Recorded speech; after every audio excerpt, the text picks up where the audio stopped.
नमस्कार, आप देख रहे हैं आवर वॉइस न्यूज 24/7 और मैं आपके साथ एसर कुमारी।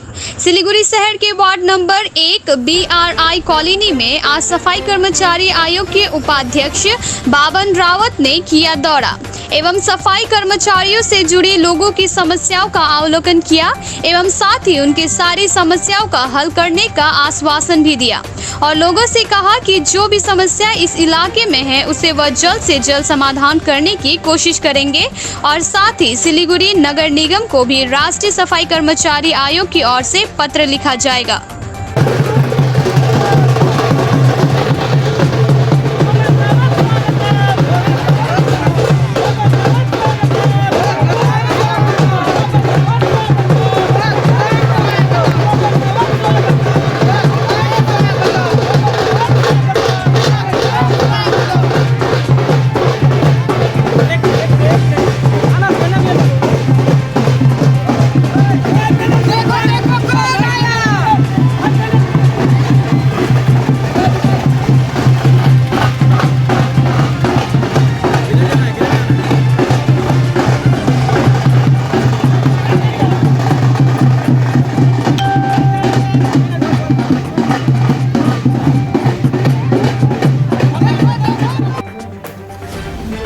नहीं जाएगा ये चला जाना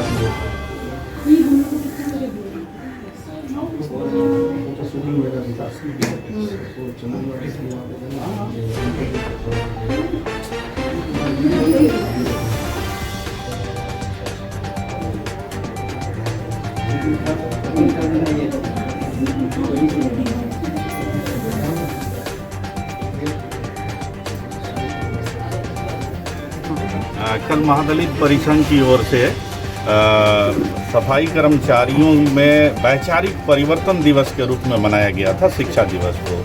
तो मेरा ये सोच है कि जो सफाई पेशे से जुड़ी हुई जातियां हैं उन्हें झाड़ू छोड़कर कलम उठाना चाहिए, क्योंकि कलम के बदौलत वे अपने हक अधिकार को बेहतर समझ सकते हैं और शिक्षा की बदौलत ही सामाजिक परिवर्तन भी हो सकता है। तो ये जो परंपरागत कार्य है कोई ज़रूरी नहीं है कि मेहनत समाज के लोग ही करें, कोई ज़रूरी नहीं है कि डोम डुमार बाँसकोट समाज के ही लोग करें। इस कार्य को छोड़ करके दूसरा कार्य भी अपनाया जा सकता है, जैसा कि आनंद जी ने अपनाया है। आनंद जी की पीछे दुकान है, ये एक मिसाल है। तो हमारे आनंद जी से लोगों को सीख लेनी चाहिए, युवाओं को। और यदि आप पढ़ लिख करके बेरोजगार हैं तो कोई ना कोई छोटी मोटी व्यवसाय कीजिए, दुकान कीजिए, क्योंकि आज के युग में सारे लोगों की वो नौकरी की अपेक्षाएं जो होती हैं उसको पूरी नहीं की जा सकती है। छोटे छोटे उद्योग धंधे लगाए जा सकते हैं, छोटी दुकानें खोली जा सकती है। शहर में जीविकोपार्जन का अनेकों स्कोप है।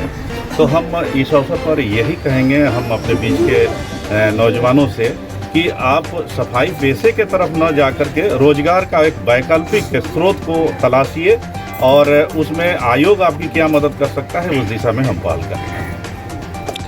आप कुछ सर, आप सिलीगुड़ी आए और यहाँ पर कई तरह की समस्याओं से आपने रूबरू हुआ। क्या कुछ समस्या लगातार ज़्यादातर आपको सुनने को मिलेगी, मुख्य समस्या जो लगातार बनी हुई है ऐसे जगहों पर?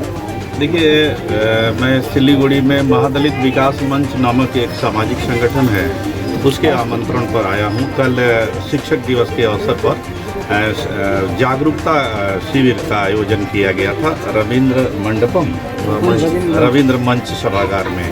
और आज सफाई कर्मचारियों की बस्ती का भ्रमण कर रहा हूँ और इनके शैक्षणिक, सामाजिक, आर्थिक जो स्थिति है उसका मुआयना कर रहा हूँ।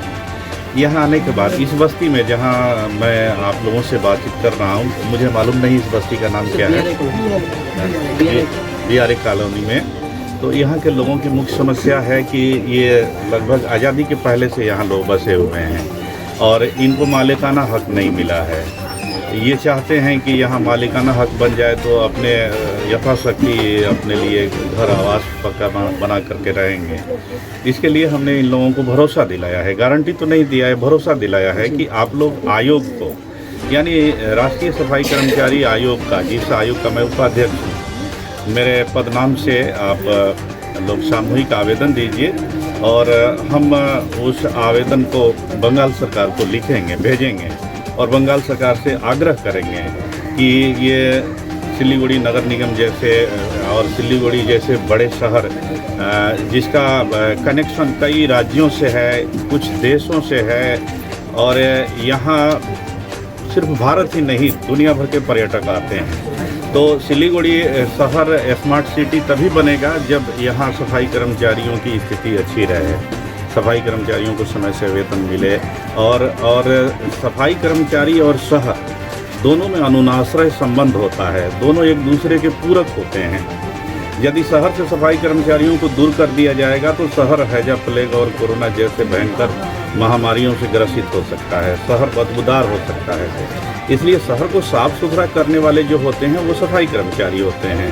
तो ऐसे में सरकार को ये चाहिए कि सफाई कर्मचारियों के आवासन के लिए, इनके बसावट के लिए नगर में जो भी सरकार की ज़मीन है, नगर निगम की ज़मीन है, उस ज़मीन को चिन्हित करके इनके लिए बहुमंजिला मकान बना कर दे। ऐसा हम आयोग के तरफ से बंगाल सरकार को विनम्र अनुरोध के साथ लिखेंगे।